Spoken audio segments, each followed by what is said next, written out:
Hello and welcome back to the channel. If you do Doordash, you know that there is an underlying anxiety that you may just get deactivated one day and have no idea why. Now, of course, there are videos out there that do explain how you might be able to get reactivated if your account is deactivated, but I wouldn't say that it's a guarantee. And also, there is no time frame as to how long that can take. Some people are deactivated for months before they can get reactivated, and regardless of if this is a side hustle or your full-time work, you want to be able to do the job and do everything you can to not get deactivated. I've put together a list of all of the things that you can do to try to avoid getting deactivated. All of them are very important and some of them you may not know, but let's get into the list of all of the things to do to not get you deactivated on Doordash. The first and most important thing, which is a recent change if you are not aware of this, if you just started Doordash, or maybe it hasn't rolled out in your area yet, but most areas, if not all, are now a 90% completion rate, and if you drop below that, you are at risk of deactivation. So not only should you be paying attention to your completion rate, but try your best not to even let it get near like 92%,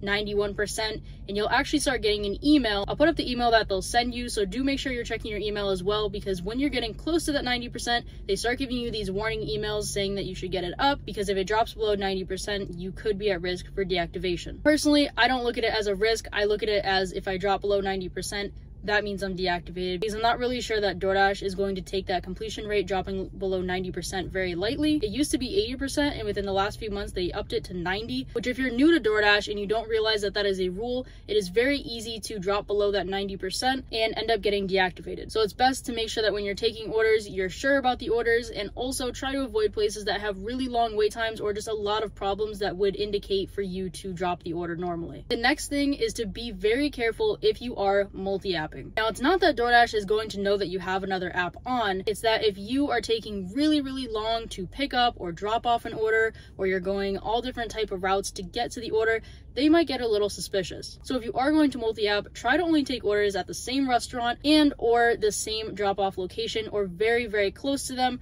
or maybe even on the way.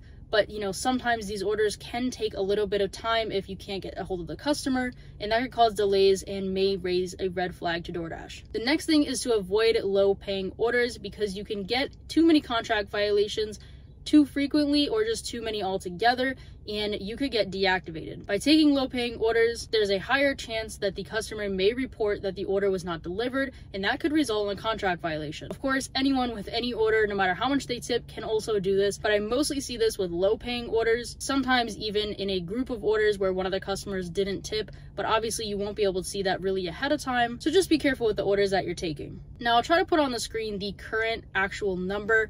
It's changed a lot over the last couple of years, but there is a minimum rating that if you fall below that, you are at risk for deactivation. If you want me to do a whole video on how to keep your ratings really high, because early on when I was doing Doordash, I was making a lot of mistakes and my ratings were getting tanked. And it didn't make sense because I was taking care of the food was getting delivered, but there's a lot of factors outside of just the food that people rate you on that you may not be aware of. So if you want me to do that video, you can comment down below. But aside from that, of course, try to communicate to the customer if there's delays. Make sure you're keeping the food hot or cold, whatever temperature that it's coming at. And if you do have hot and cold food, try to keep them in separate bags. Of course, be cautious when you're delivering the food not to spill it, knock it over. I try not to also put the order right in front of the door unless I absolutely have to, but I put it at a good distance, because a lot of the time, if you put it right in front of the door, someone opens the door, knocks over the food, and then they blame it on you. Now, on top of your ratings for the customers, you can also get deactivated if someone reports you at a restaurant.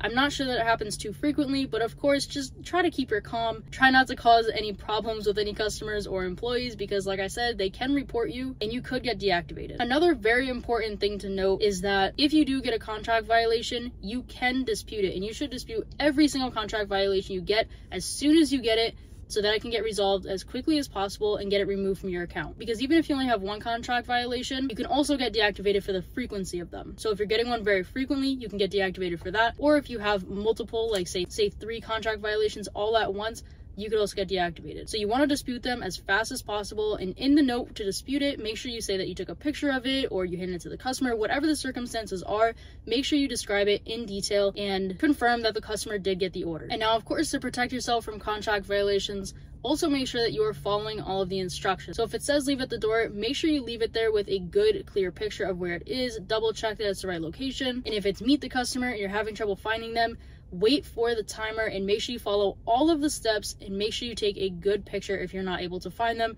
Don't just leave the order there. Don't just message them. Try to be as thorough as possible so that even if they try to say they didn't get it, or for some reason they really didn't, you have all the proof on your end that you followed all the steps and have proof of the delivery. And the last thing is to make sure that you don't do any fraudulent things with your account, meaning don't sell your account, don't have multiple accounts.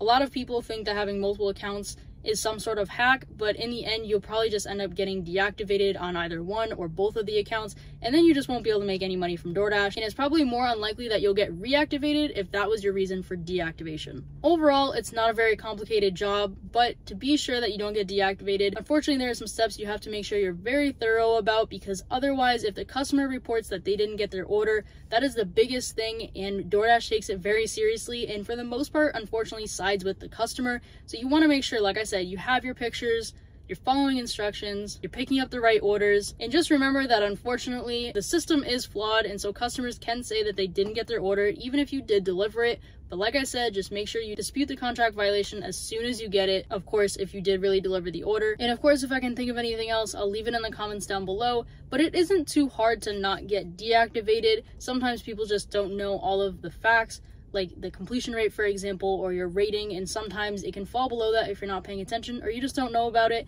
and so sometimes accounts just get deactivated. But I hope you guys enjoyed this video. I hope it was helpful, and other than that, I'll see you guys in the next video. Bye.